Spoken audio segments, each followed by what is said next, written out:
For decades, boardrooms operated on the assumption that command and control architecture drives peak performance. But when high-stakes pressure is applied, rigidity signals fear, causing systems to crack and fracture.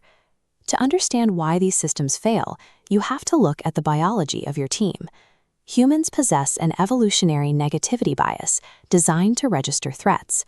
In a corporate environment, aggressive reprimands or hypercritical oversight trigger the exact same neurochemical reaction as physical danger. This stress floods the brain with cortisol, locking the team into a fight, flight, or freeze state. Reversing this process requires the leader to keep the brain calm, which shifts cognitive control back to the prefrontal cortex, the biological seat of innovation, strategic vision, and complex reasoning. As this edition of the Confidence Compass states, true corporate authority requires emotional clarity. This involves the advanced cognitive capacity to regulate internal emotional states and leverage them to make superior strategic decisions. Empathy is a quantifiable operational asset. You can measure this clarity in your own organization by asking one simple question. Does your team require your constant intervention to function? A team trapped in a cycle of constant micromanagement eventually becomes a dependency machine, which actively erodes the development of true executive authority. This S.T.E.A.R framework operates as a 30-day engine to transition your team into autonomous high performance. Step 1 is to signal safety. Establish explicit parameters for acceptable risk, defining exactly where your team can experiment without needing your sign-off. When Satya Nadella took over Microsoft in 2014, the company was paralyzed by a toxic stack ranking system that institutionalized fear. Nadella replaced this culture with a learn-it-all growth mindset centered on psychological safety. This chart tracks the result of that shift.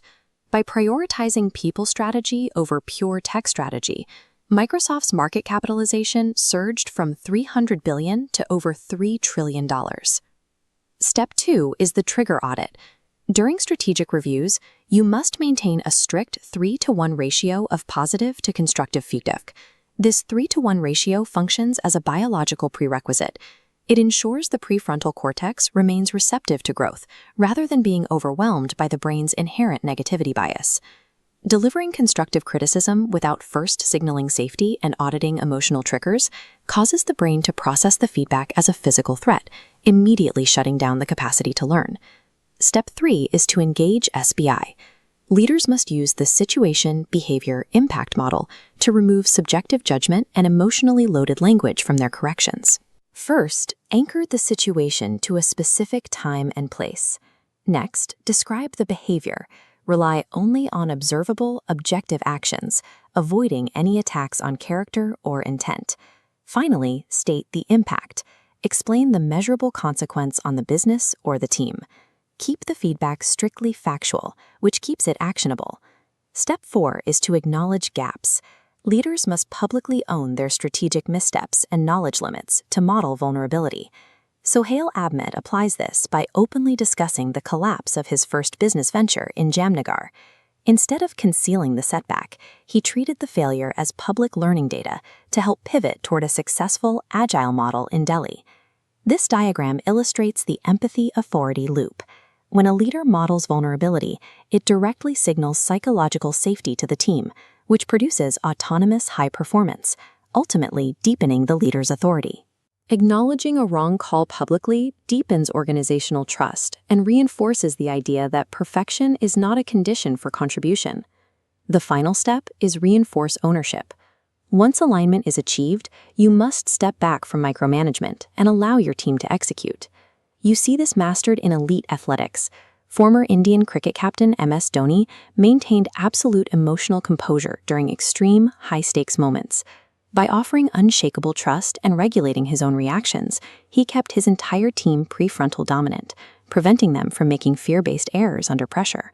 When a team feels safe, they make calculated, autonomous decisions to solve problems, rather than acting strictly out of a desire to avoid blame. This completion of the cycle allows a leader to move from demanding authority to naturally commanding respect. You can begin this 30-day implementation today. Start by adding the 3-to-1 positive feedback ratio and the SBI script directly to your daily meeting checklists. As this data outlines, the business return on emotional clarity is undeniable. Empathy as strategy delivers a 20% increase in engagement, a 25% productivity boost, 60% deeper trust, and 450% more revenue. Consistently applying these principles allows a leader to move past reactionary habits and achieve a lasting strategic impact.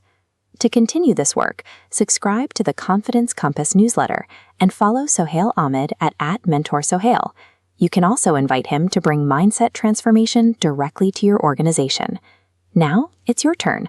Drop a comment below with the one actionable step you will take this week to model emotional clarity for your team.